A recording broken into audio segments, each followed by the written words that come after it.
Good evening, the name's Bond, Captain Goodspeed Bond, and welcome to a brand new video. Today what we are doing is reviewing a brand new James Bond compilation album by the Royal Philharmonic Orchestra, simply titled Bond 25.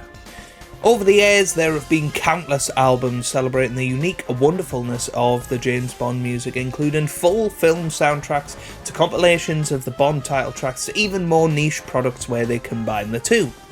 After recent success accompanying the music of the likes of Elvis Presley, Roy Orbison and the Beach Boys, now it's the turn of James Bond and a reimagining of the title tracks of each of the first 25 films over the last 60 years. This is my review of Bond 25 by the Royal Philharmonic Orchestra. So let's start off with the blurb of the track. It states, Bond 25 is an album of all 25 Bond themes throughout the decades, expertly reimagined for the first time and performed by the Royal Philharmonic Orchestra. It celebrates all 25 iconic films in the Bond franchise. The album includes a brand new orchestral arrangement of Hans Zimmer and Billie Eilish's #1 single, No Time to Die. The album, recorded in 2019 by the Royal Philharmonic Orchestra at Abbey Road Studios, includes a brand new arrangement of the 25 iconic title themes, including From Russia with Love, Diamonds Are Forever, Live and Let Die, GoldenEye and Die Another Day. Spanning nearly 60 years of cinema and tracklisted chronologically from 1962 Dr. No all the way until 2020's No Time to Die. The album clocks in at 1 hour 16 and it's available on both CD and vinyl from all your usual retailers, and is currently £10.99 for the CD and £29.99 pounds for the vinyl on Amazon. So now here are my thoughts. What a way to start the album, a bombastic version of the Bond theme, very similar to the David Arnold penned themes from the Brosnan era.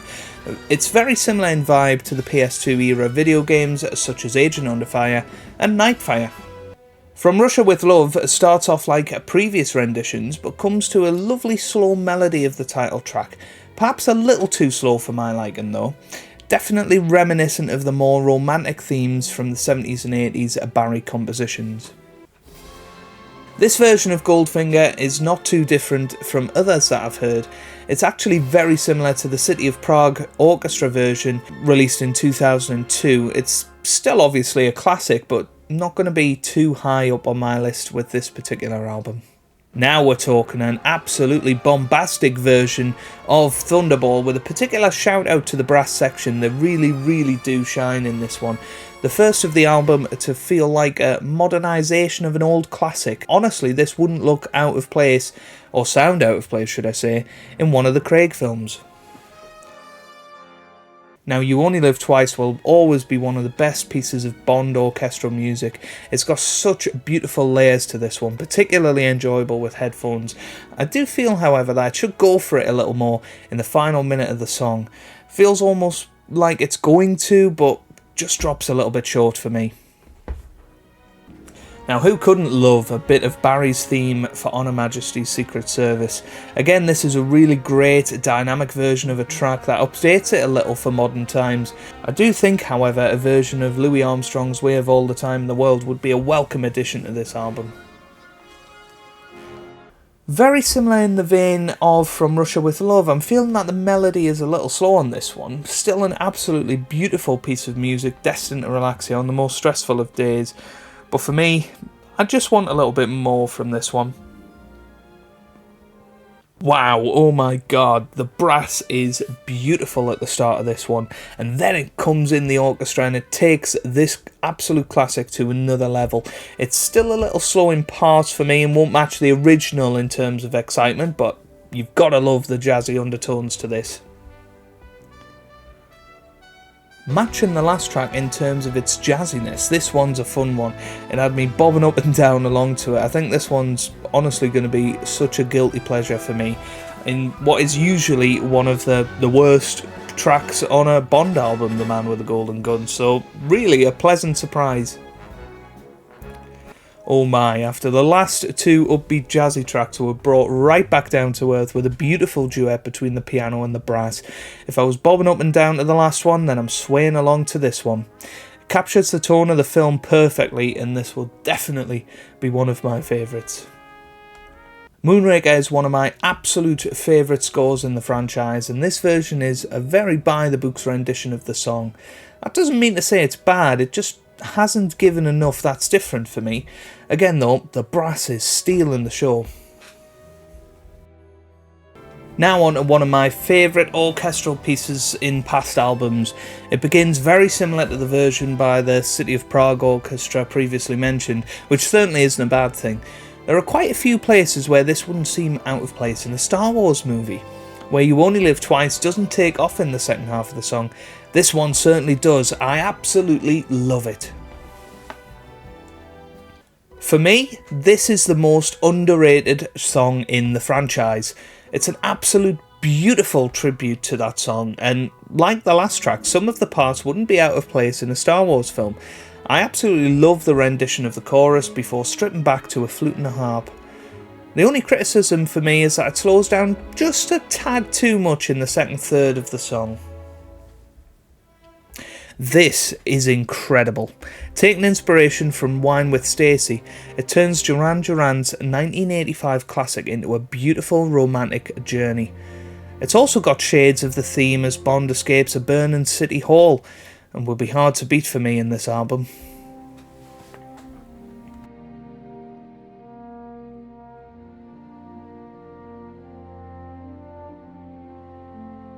After a fair few romantic themes, we're back with the action now. The string section definitely getting their chance to shine in this one. There's definite hints of Hercules takes off in this one, and it's another one of my absolute favourites, certainly one that I've enjoyed in previous albums, and this one is no different, just different enough for me to really enjoy it.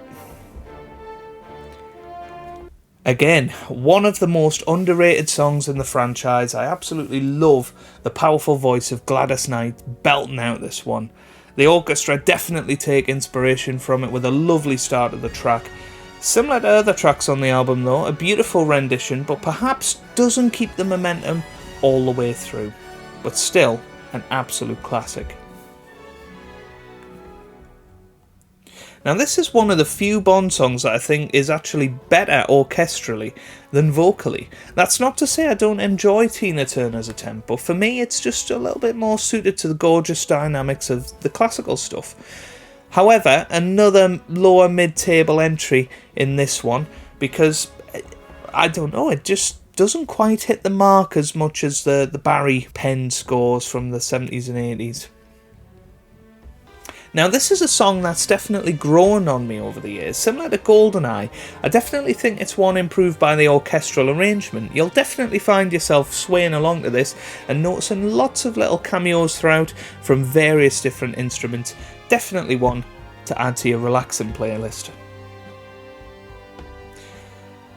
Now if the last one was one that's grown on me, this definitely is one. It's turned into one of my favourite songs of the whole franchise. In a similar vein to All Time High, you constantly expect the orchestra to absolutely go for it a bit more on this one. It's a beautiful rendition, but not different enough to other versions for it to crack into the top 10. Now for the, dare I say it, Marmite of the franchise. I've heard some people really love this one these days. I'm certainly not one of those people. The song, that is. The film, I think, is actually a little bit underrated, dare I say it. Now, for this version, like most of the Brosnan themes, this is actually elevated by the orchestra, and quite honestly, I really love this version. This might just even squeeze into the top 10 at the end of this. Now this one has the unfortunate act of following what was already a great bombastic arrangement in the original by Chris Cornell. Now for me, that song is massively overrated, but you can't deny that it's an exciting arrangement with all the necessary elements to make a great Bond theme. This version though just doesn't quite live up to that. Still great, but not as great, particularly in the verses.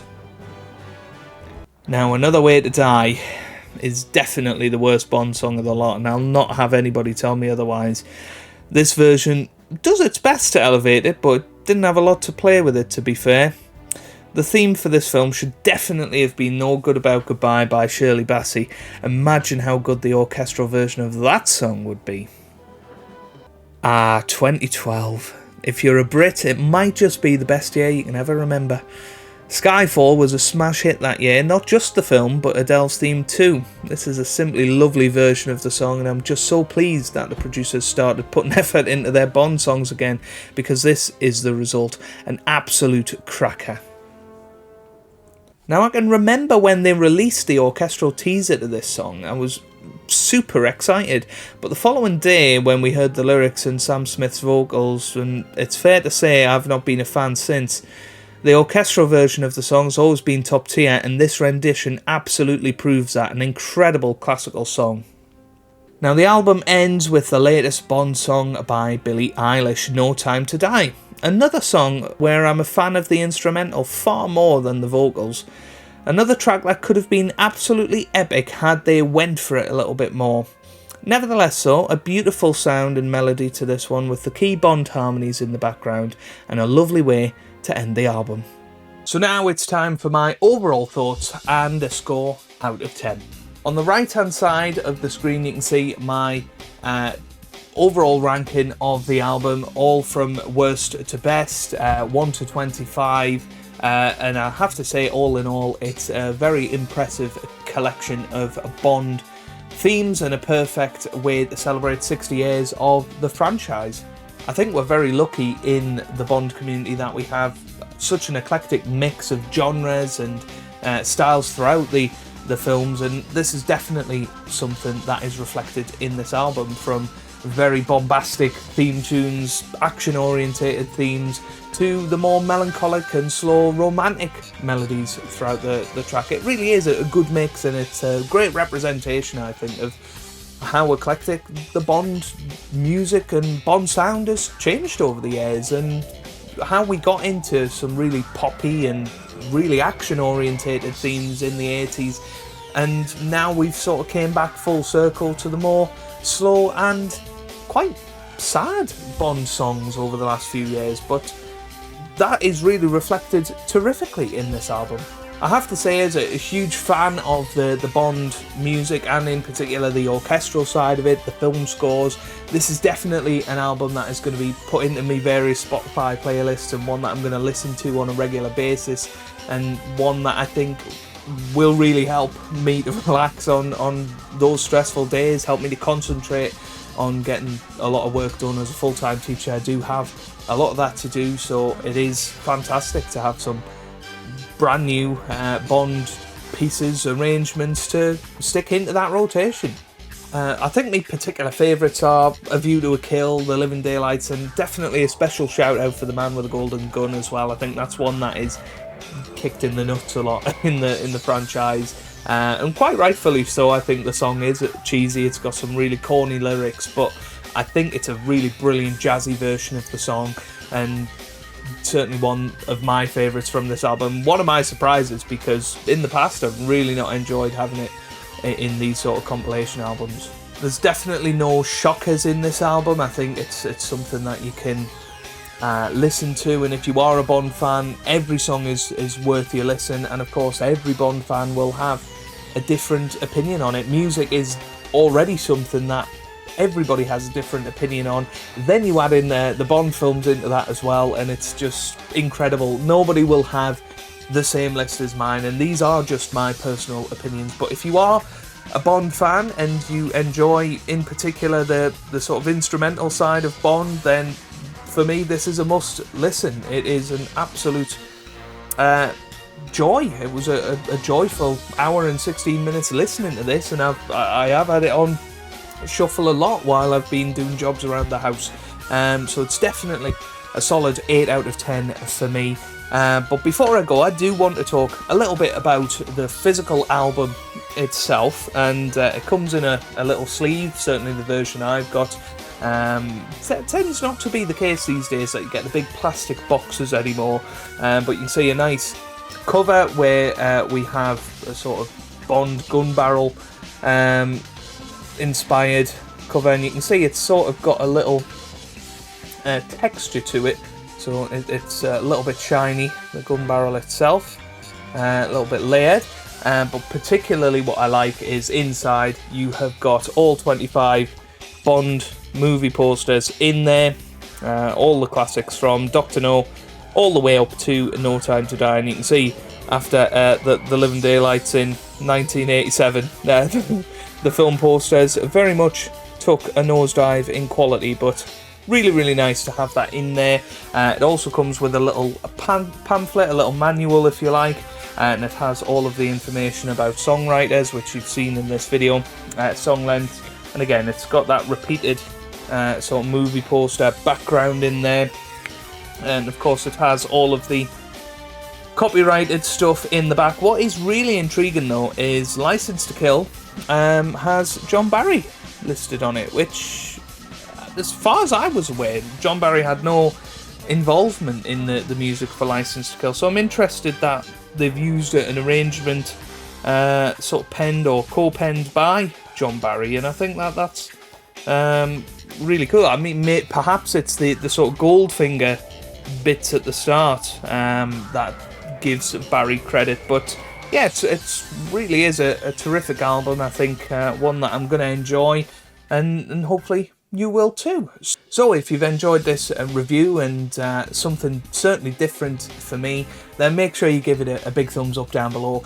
Let me know your thoughts down in the comment section. What are your favourite tracks? Are there any that you don't like? Is there anything you disagree with me? Anything you agree on as well? Let me know down in the comments section below. And of course, answer this question. What is your favourite Bond instrumental theme? If you had to pick out of all of them, what is your favourite instrumental theme? Doesn't just have to be from this album, it could be anything at all. Do let me know down in the comment section below. Subscribe for plenty more Bond videos, and I hope you guys are having a wonderful day. Farewell, Mr. Bond.